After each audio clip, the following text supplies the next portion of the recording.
The night was quiet. Only the wind moved through the tall grass around Noah's greenhouse. He was alone, watering the last row of glowing star plants. The sky was dark, filled with stars, when something loud broke the silence. A roar. A crash. Then, fire. Noah dropped the water pipe and ran toward the sound. Behind the hill, he saw a small alien pod, smoking and half buried in the ground. Sparks flew from the broken engine. The metal shell hissed with steam.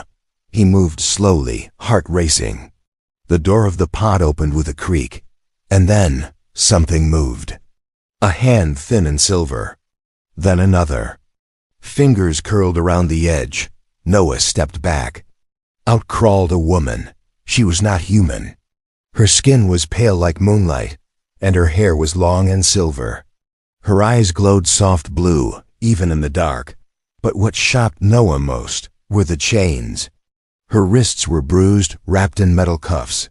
One ankle dragged a thick chain that clinked as she crawled. Her lips were dry. Her body was shaking. She looked up at him. "Please," she whispered, her voice broken and soft. "Don't call them." Noah didn't move. He didn't speak. I can clean your place, wash your feet," she said, trying to sit up, her arms trembling. "I can be your mate, give you offspring." Noah's eyes widened. What was she saying? The woman looked terrified, desperate. "Just don't turn me in, please." Noah finally found his voice. "Who are you?" "Escaped," she said. "They want me back. But I can't go back. Not now. Not ever." She touched her stomach lightly, as if hiding something. Her fingers trembled. "Are you hurt?" Noah asked, taking a step closer. She nodded slowly. "Can you stand?" "I don't know," she said. Noah reached out his hand. She looked at it for a moment. Then slowly she took it.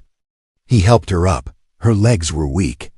She leaned on him, her chain dragging across the ground like a dead snake. Suddenly, from inside the pod, a beeping sound started. Beep, beep. "What's that?" Noah asked. Her eyes went wide with fear. "It's calling them. They'll come."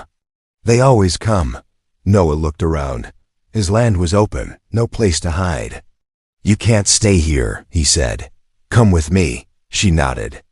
Her steps were slow, painful.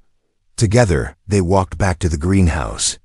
He led her to the back, through a door hidden behind shelves. There was a basement, cold, dark, safe. He sat her down on a chair. "Wait here. I'll bring something to cut those chains." She nodded again, her eyes tired, but still glowing. As he turned to leave, her voice stopped him. "Thank you, human." Noah didn't reply. He just climbed the stairs, heart pounding. Outside in the sky, a small red light blinked. A drone, watching, and above that, the stars had started to move. The basement was quiet. Only the sound of the old fan spinning slowly filled the air. The alien woman sat on a wooden chair, shivering, still in her chains. Her silver skin was stained with dust and bruises, but her eyes, those soft glowing eyes, watched every shadow like a hunted animal. Noah came back with a cutting tool in his hand and a towel on his shoulder. He knelt down beside her. "This might hurt," he said softly. She didn't flinch. She just nodded. He placed the tool on the first cuff. Sparks flew. The metal resisted for a moment, then snapped open with a loud crack. She gasped but didn't scream. One wrist free, he did the second. Then the chain on her ankle. As the final lock dropped to the floor, she pulled her hands to her chest like she couldn't believe it was real. Noah offered her the towel. She took it slowly and wiped her face. Her voice came out soft. "My name is Al-Shara." "Noah," he replied. She looked around the room, her eyes scanning the walls. "Is this your den?" "It's my basement." He smiled a little. "Safe. No cameras, no drones." Al-Shara nodded. She leaned back in the chair and took a deep breath like it was her first taste of freedom. "What happened to you?" Noah asked gently. "Why were you in that pod? Why the chains?" She hesitated. I was a servant, she said slowly, on a royal ship. Property of Lord Varric. Noah frowned. He had heard that name before on interstellar news. Varric was known as a brutal slave master from the outer rings. He keeps many like me, she continued. Trained, controlled, chipped. She pulled back her silver hair. Behind her neck, Noah saw a small round scar glowing faint red. That's a tracker, he asked. A command chip, she said. It forces us to obey. It hurts when we say no. Noah felt cold. Then how did you escape? Her eyes darkened. I stole something I wasn't supposed to have. What? She didn't answer. Her hands moved to her stomach again. I thought I could hide, raise it far away. But they sent hunters. Noah leaned forward. Raise what? Elshara looked into his eyes.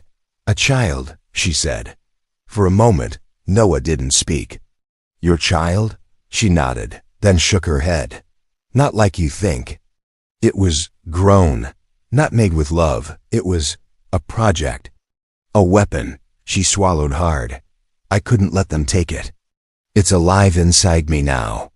And they will kill me to take it back. Noah stood slowly, trying to understand the weight of her words. They'll track your pod, he said. We have to hide it. I know, she whispered. And burn the collar. If it turns red. It sends a signal. Noah grabbed the collar and tossed it in a barrel. He lit it with a match. Blue fire curled around the metal. It hissed and cracked until only black ash remained. But as the fire died, a low hum started from above. Elshara's eyes widened. They're already close. Noah rushed to the basement window. A blinking red light hovered outside a scout drone. Too late. They found you, he said. No, Elshara whispered, holding her belly tight. They found us. The night was thick with fog. Outside the greenhouse, everything was quiet, but Noah felt something wrong in the air. A strange pressure, like the world was holding its breath. He stood near the basement window, peeking through the dusty glass. Then he saw them. 3 dark figures moved through the fog, silent as ghosts. They wore black armor that shimmered faintly with green light. Their helmets had no eyes, just smooth black plates and long breathing tubes. On their arms were sharp weapons, plasma blades that hummed like angry insects. Noah whispered, They're here. Elshara didn't move. She sat in the dark corner of the basement, holding her belly, trying not to breathe too loud. They won't knock, she said. They scan, then destroy. Noah grabbed an old farming rifle from the wall. It was dusty, rusty, barely working. They won't listen, Elshara warned. They're not men, they're hounds. Trained to bring back or burn. A soft knock echoed from upstairs. Knock, knock, knock. Noah froze.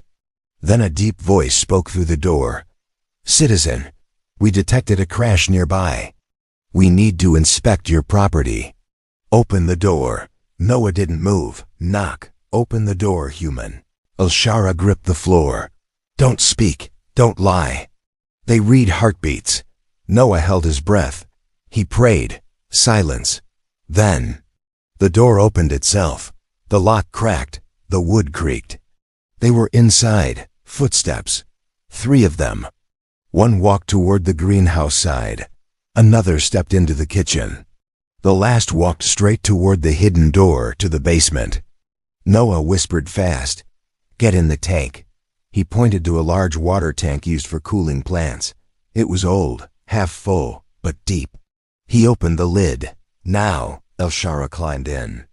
Cold water touched her skin. She covered her mouth with her hand. Noah shut the lid and threw a pile of dirty rags over it. The basement door opened. A hunter stepped in. His armor was heavy. Every step made the wooden floor moan. He scanned the room. His helmet blinked with green lights. Thermal clear, the hunter said to his team. Then he turned toward Noah. You live here alone? The voice asked, deep and mechanical. Noah forced a slow nod. Just me. You work here? Farming, Noah said. For the market in District 3, the hunter moved closer. His head tilted slightly. "We smell fear." "I saw the crash," Noah said. "Didn't see anything else." A pause. Then the hunter lifted his hand. A small orb floated from his wrist and scanned the room with blue light. It passed over the tank once, twice. Noah's heart nearly stopped. The orb beeped. "No life signs."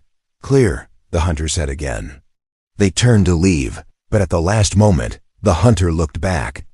"If you see anything strange, report it." He stepped out. The door closed. Footsteps faded into the fog. Noah waited 5 full minutes. Then he ran to the tank and opened it. El-Shara was shaking. Blue veins glowed on her arms. Her lips were pale.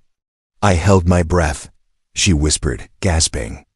"It hurt, but I stayed still." Noah helped her out. She collapsed into his arms. "They left a tracker," she whispered. He looked around. "What?" One of them dropped something small. "A seed. It reads energy, heat." She pointed to the floor. There it was, a small metal dot, no bigger than a pebble, blinking red. "They'll be back," she said. Noah's jaw tightened. He grabbed the tracker and smashed it under his boot. "No," he said. "Next time they won't find this place." He looked up the stairs. It was time to move her somewhere safer. Somewhere they couldn't follow. Noah drove fast. The old hover truck bumped across the dirt road as cold winds slapped the windows. Behind him, the greenhouse was gone, left in smoke and silence. Beside him, El-Shara lay weak and pale, her silver skin turning gray. She held her stomach tight, breathing hard. "They're gone for now," Noah said, trying to sound calm. "We'll reach the mountain shed in 30 minutes. But El-Shara didn't answer. Her head rested against the seat. Her eyes fluttered. She was fading. No, stay awake," Noah whispered. Then her body jerked. She screamed. Noah pulled the truck to the side and jumped out. He opened her door. She slid down into his arms, shaking. "What's happening?" He asked. "My body, it's changing," she cried.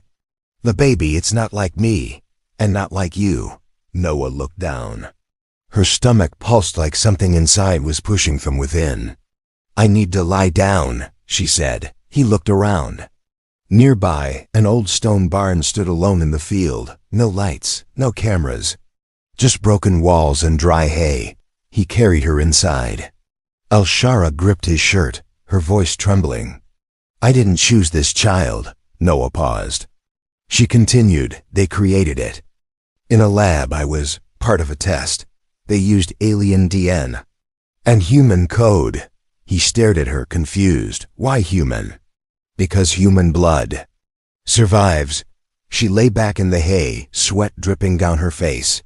"The child inside me was meant to be a soldier, stronger than any warrior, but they failed over and over.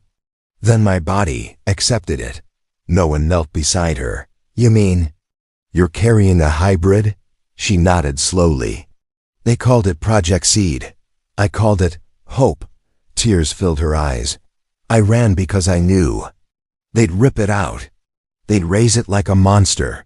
Noah looked at her stomach again. The skin shimmered faintly, like something glowing deep inside. Suddenly she gasped, her back arched. A sharp cry escaped her lips. "No, it's starting." "Starting what?" "Connection. The child, it's reaching out." Noah didn't know what to do. Then he felt it, a warmth in his head, a sound without sound, like a voice inside his mind. "You are safe." He blinked. What was that? El-Shara's eyes widened. "It spoke to you?" Noah nodded slowly. Tears rolled down her cheeks. "It's never done that before." The air inside the barn grew still. Then the glow under her skin faded. Her breathing slowed. "The child is calming me," she whispered. "It's protecting me." From the inside, Noah sat beside her, heart pounding. "Can we help it grow?" he asked. "I need stabilizer serum. Without it, my body will reject it. Where can we find it?" "There's only one man I trust," she said. "A human doctor from the Mars colonies. A traitor to the Empire. Do you know where he is? No, but he knows me. If he hears the name Al-Shara, he'll come. Noah nodded. Then I'll make him come. He stood, walked to the truck, and pulled out his old signal transmitter. It hadn't been used in years, but he knew what to do. He sent one message in the old language of rebels. Urgent. Al-Shara alive. Hybrid stable. Help needed. He looked back at the barn. Al-Shara was asleep now.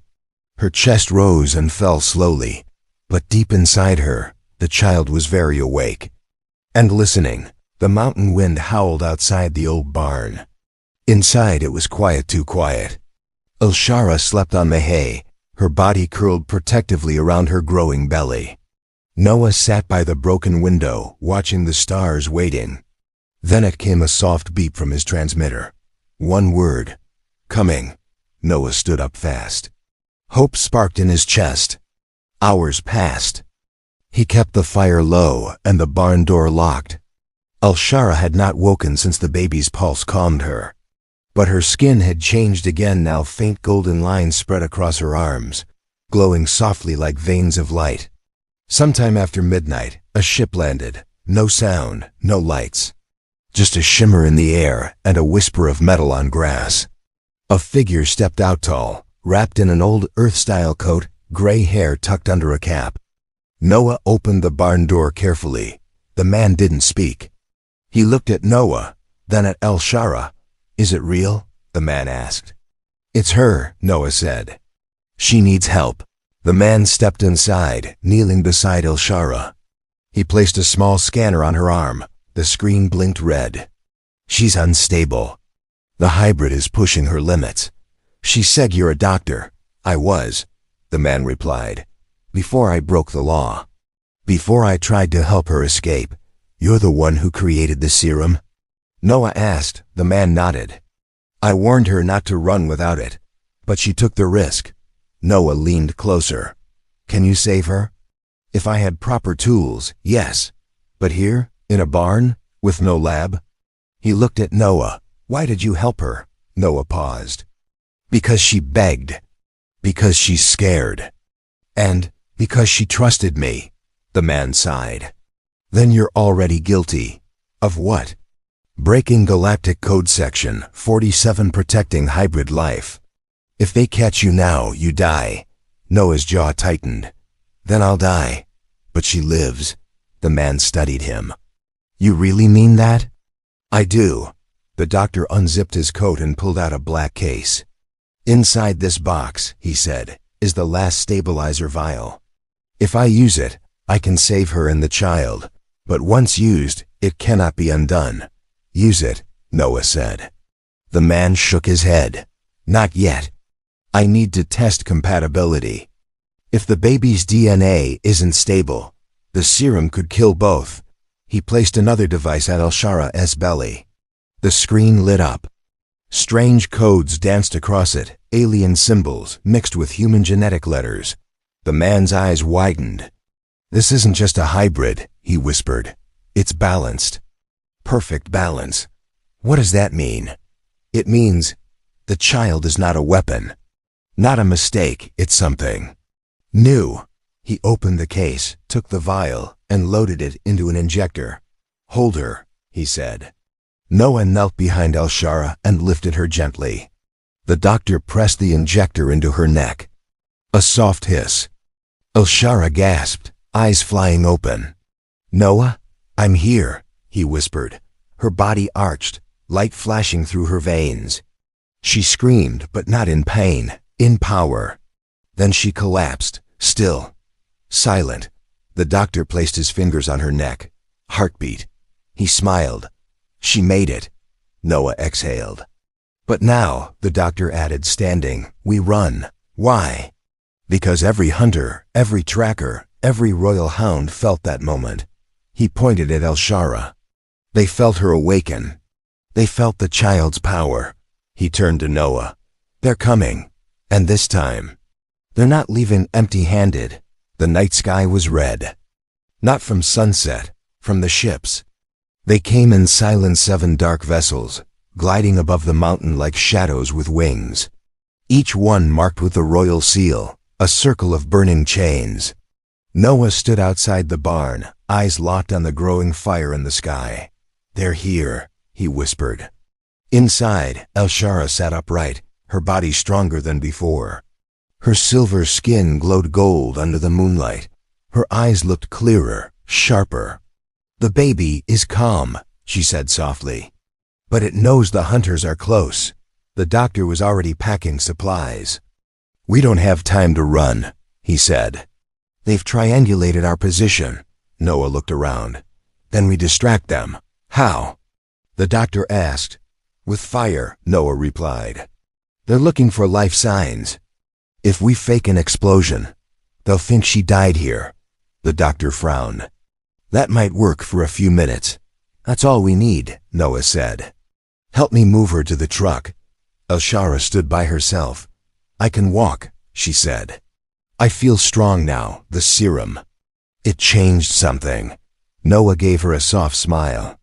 "Then let's move." He led them down the back trail toward the cliffs away from the barn. Behind them, he left a trap, fuel tanks, old power cores, and a timer. 5 minutes, that's all. They hid among the rocks as the ships landed near the barn. Black armored hunters stepped out, scanning the ruins.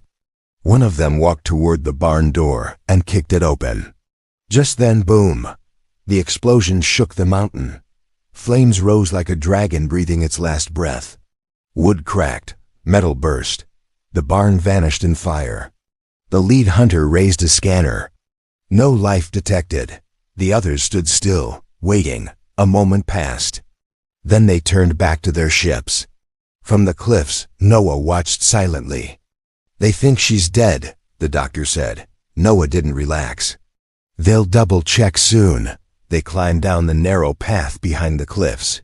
At the bottom was an old tunnel, a mining shaft that hadn't been used in 50 years. "It leads to the canyon," Noah said. "If we make it there, we can reach my old ship." The baby inside El-Shara kicked softly. She smiled. "He likes your voice," she whispered. Noah helped her through the tunnel, his hand never leaving hers. But halfway down, they heard something. A hiss. Then, footsteps. "I told you they'd double-check," the doctor whispered. 3 hunters dropped from above, landing on the rocks ahead.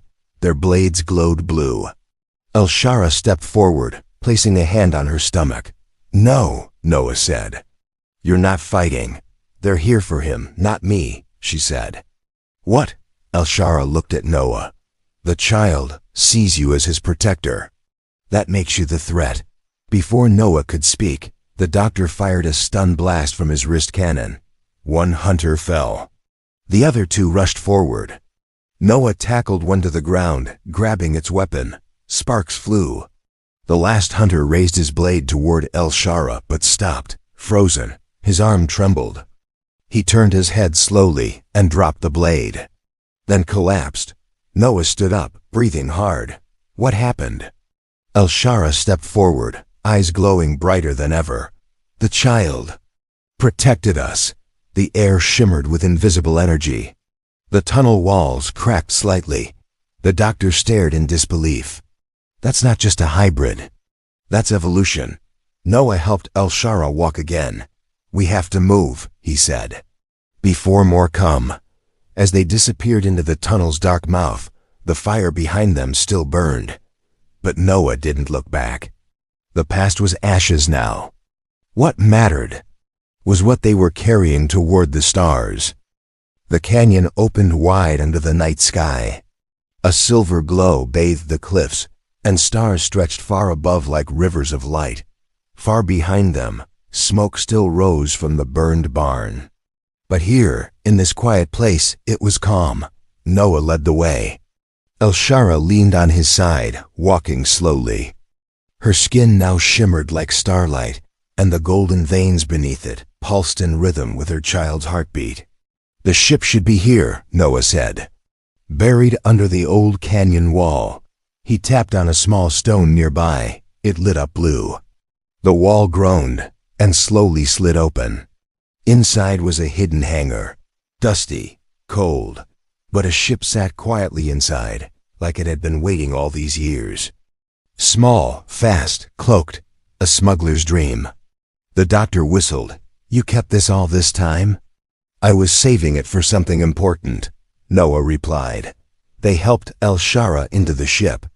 As soon as she sat, the baby inside kicked once, then again, stronger this time. Noah's eyes widened. "Something's happening," he said. El-Shara nodded, holding her belly tightly. "He's waking, already?" "He knows the danger is not over. He wants out." The doctor rushed to the med station. "We can't delay." "He's ready to be born." Alarms flashed on the screen. The child's energy levels were spiking. Not normal, not safe. "Hold on," the doctor warned. The lights flickered. The ship trembled. And then, everything stopped. El-Shara's eyes opened wide. She gasped. Light burst from her chest. Noah grabbed her hand, terrified. "El-Shara?" But her face was calm now, peaceful. She looked at him, smiling through tears. "Noah, he's here." And then, the air inside the ship changed. Warmth filled the room. Every screen lit up. The ship's AI spoke, even though no one touched the controls. "New signature detected. Identity, unknown. Power source, internal." A golden orb rose from El-Shara's belly, not a machine. Not metal. Just light, pure and soft, like a glowing sun wrapped in water. Then the light took shape. Small, humanoid, a child. No older than a newborn. Floating in the air, eyes closed. Arms folded. Then his eyes opened deep silver, filled with stars. Noah stared, frozen. The baby looked at him, and without speaking, it spoke. "You are the reason I was not born in chains." Noah fell to his knees. The baby floated to him. "You showed kindness without reward. You protected without knowing me. I know your voice. I know your heart." Noah felt tears on his face. "I just did what was right." The child nodded. "And that is why you will not be forgotten." Suddenly, the ship's radar beeped. More ships. 20 this time. Surrounding the canyon, hunters, soldiers, drones. The doctor panicked. "We can't outrun them." But the child lifted one hand. Above the canyon, the sky pulsed. The stars shifted. The royal ships stopped. Their engines froze. Their weapons powered down. And then, every ship slowly turned away, retreating. No explosions, no fight, just surrender. The doctor stared in awe. "He spoke to their systems." Noah whispered. "He didn't just speak to systems. He spoke to minds." The child turned to El-Shara and floated back into her arms. His body faded into light once again, resting inside her. She smiled, weak but full of hope. He will sleep now. For a while, Noah sat beside her. "What happens next?" he asked. El-Shara looked at the stars. "We fly. Far. Raise him in peace. One day, when he's ready, he'll return." "And me?" Noah asked. She took his hand. "You are family now. You're part of him, forever." The ship lifted silently from the canyon floor, leaving behind fire, war, and chains. Into the stars they flew, carrying the future. And in the dark space behind them, the galaxy began to change.